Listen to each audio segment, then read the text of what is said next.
Hi everybody, thank you so much for tuning in today. Today is the final day of our One Piece series. If you wouldn't mind liking this video and subscribing to my channel, that would be great.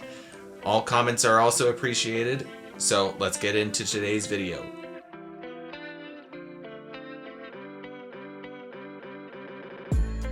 Thank you for joining me today. Today is the last episode of our One Piece series.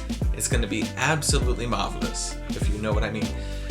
I know I always start these videos with something cringe like, oh, I was going to originally do this video on this, or I was going to do that instead.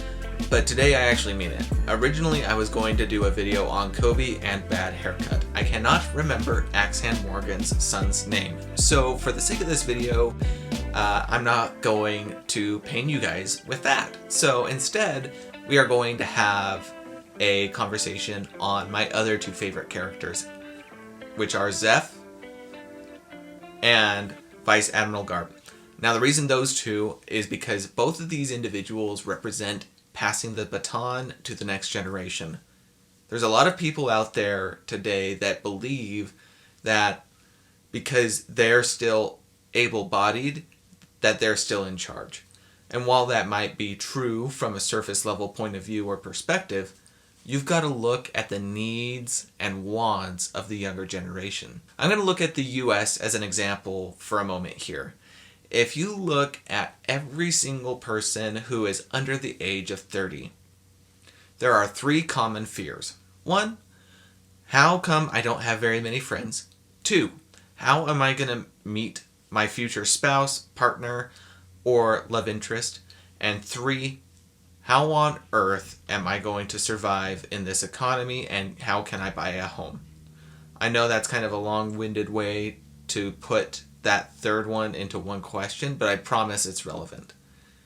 When we look at all of these people and all of these characters and how they represent the world One Piece is taking place in, the one thing that we can always turn back on is that the interconnectivity of everyone and fate and destiny always play a role in all of these characters' relationships and how they end up at a certain destination. Now, I know, there's a lot of people who think that Zeph, there's not that much to go on. Eventually you see him again, but you don't see him that often. And you look at Vice Admiral Garp, he essentially loses his grandson. But you have to look at it from a holistic perspective. Every parent's dream, from what I've been told, is to have their child be more successful than they are. And if you look at the current status quo of what people are wanting and demanding and expecting, because people are living and working longer, people are staying in the workplace, not allowing the culture to adapt. There's a lot of comments on my Women in Construction video, and I brought this up yesterday, but almost all of them say that women do not belong in construction, or they're saying things such as, the tough atmosphere made me a better person. I don't believe any of those things are true, because all of us are unique, special, and have different needs and wants. And these younger generations, for example, I'm right between the Zoomers and I'm right between the millennials, and I don't feel like I belong to either of them. But I look at everything from a different perspective because I had a different opportunity as a child. The reason why Zeph and Garp are so similar is because they don't want to let go. Zeph had a little bit of an easier time, right? He gave up a life of piracy in order to start his dream of making a beautiful restaurant, right? That was his goal.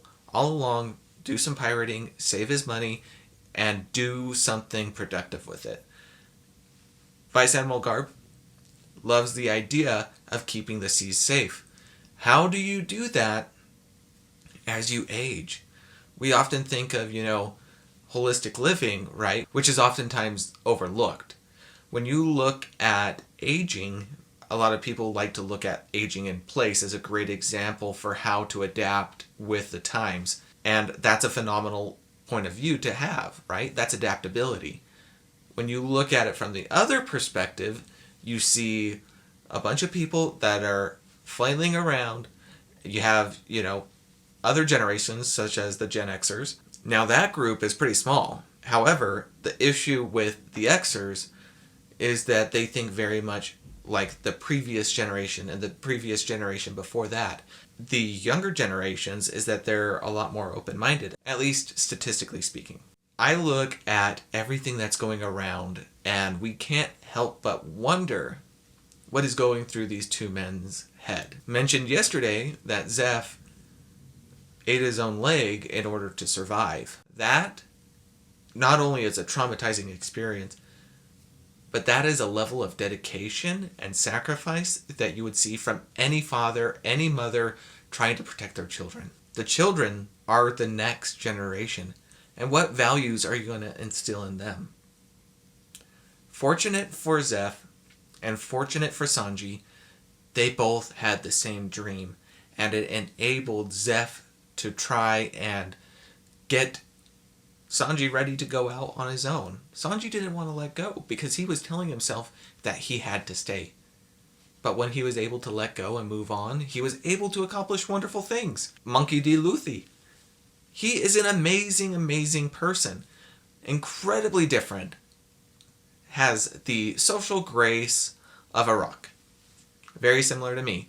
You can ask any of my friends or anyone close to me and they'll laugh at you and say, no, Nate's crazy.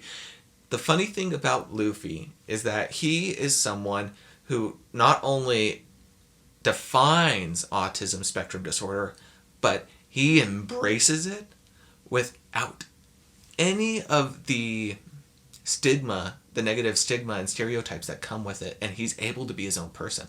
He still has his own challenges, don't get me wrong, but he's able to progress.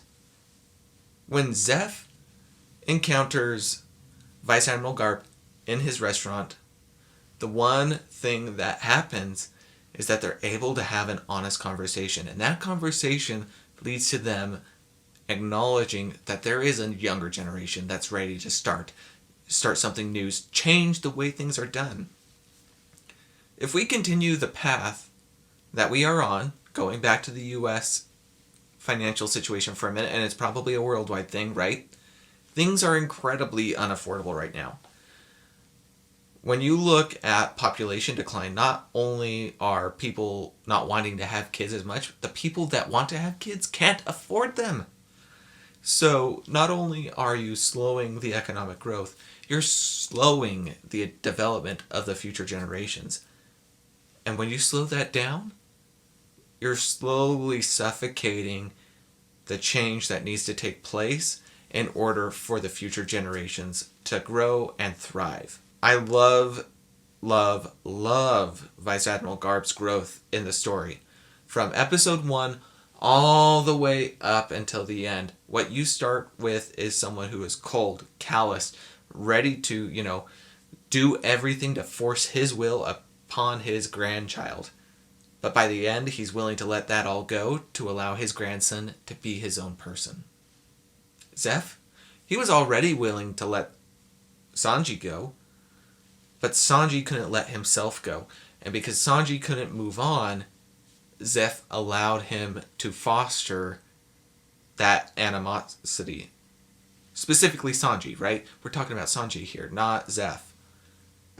But the wonderful thing about all four of these people, the relationship they build with one another. Sanji loves to cook. Luffy loves to eat. It seems like an odd marriage, but it works. When you have people with diverse abilities, interests, and goals, you end up cultivating an atmosphere where people want to be a part of, create something, do something new.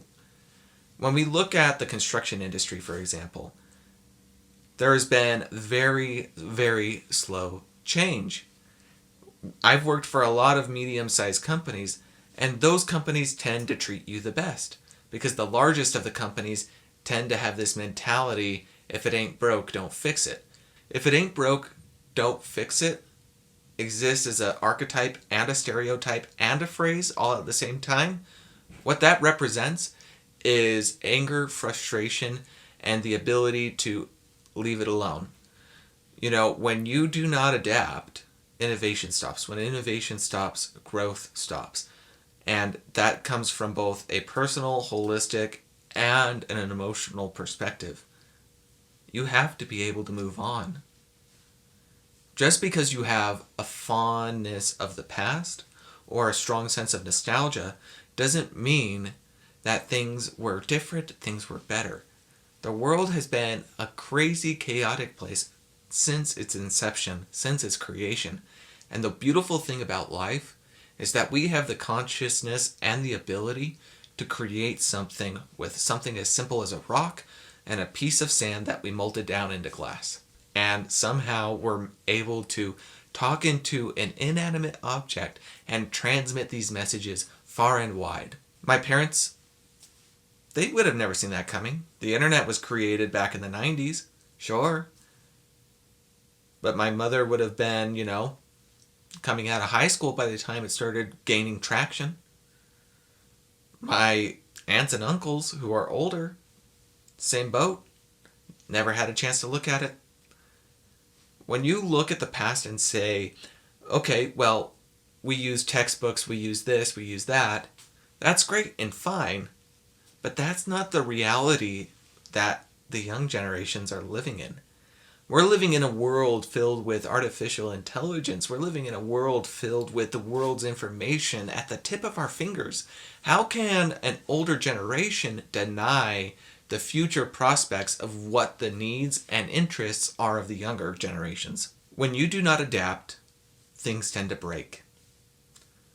I'm going to take it back to construction because that is something I love talking about. The trades have seen a net zero intake of new membership. People will say that there's been a gradual increase, but it's not nearly the numbers they need to be. If you look here, these numbers show that the numbers between 2001 and the numbers between 2024 and 2025 are almost the exact same. Enrollment has been stagnant. Why is that? The U.S. population as a whole has grown. The population of the state of Utah has grown a lot. So what are we to do about this? Well, you need to do better outreach to these young people. But when you look at the comments, like I mentioned earlier in that video, on my video on women in construction, all of them talk about one thing. Why is it that women are working in the trades? I will never work where I can't be myself. If being yourself means that you're an absolute a-hole and an absolute jerk to be around, I don't want to be around you, nor do I want to associate with you. That's the truth. You may not like those opinions, but those are mine. And being someone who just barely turned 30, I don't like the trades. I want out because it is so toxic. It doesn't make me soft. It doesn't make me weak. What it makes me is someone who wants the trades to succeed, because the way they treat their workers now is garbage. I don't like the idea of showing up to work and being like, oh, yo, what's up, a-hole? How are you doing? They talk to you as though you're a sailor. I don't know anyone that is more vulgar, crass, or crude. Everyone has their different values, their different points of view.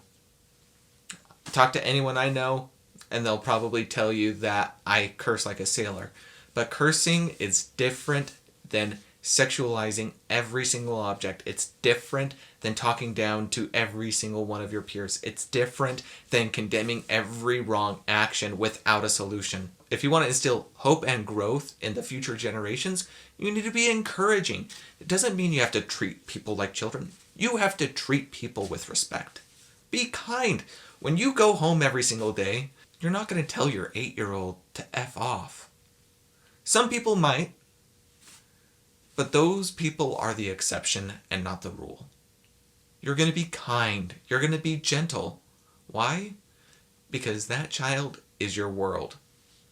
When you go to work, you spend more time with your coworkers than your own children. So why is it too hard to create an environment that is both inviting, welcoming, and encouraging? It's not.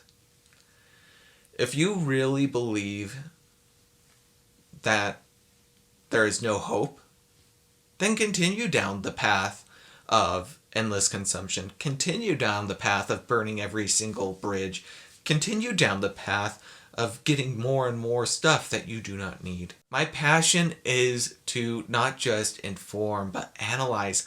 I love these shows because the archetype of change is real. We just have to embrace it. And when we do, wonderful things are bound to happen. Healthier environments, people happier to show up to work. When you show up to work and everyone is cursing and no one is cleaning up after themselves and there's constant trip hazards, yeah, no, that's not an environment anyone in their right mind would want to be in. Some job sites make things clean, right? But we have to be realistic here.